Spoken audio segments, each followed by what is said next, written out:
akin na atabak si Baedra. Kasi kaya naisip natin yung si Bob Kirin, kay Noah Limay. Hindi mo lang pinagbago. Ito wala nga lang bago lang pa. Isang musmus na nila na pag-asa ng bayan.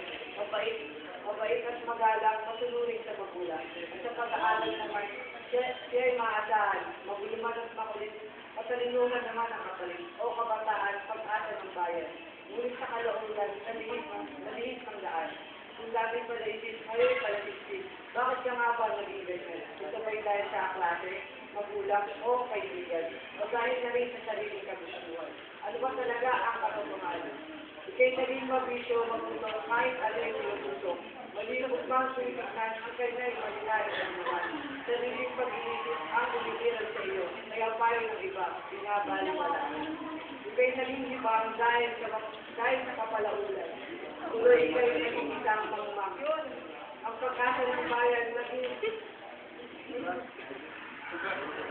ugat ng karasan o kawawang kabataan, kailangan ng masalusunan. Kaya tayo magsisisi, ito may balik ang dati. Pag-asang sinuringan, dapat isa katapatan. Short lang. Mas bet ko yung kanina yung sa kanila. Hindi siya naka-green.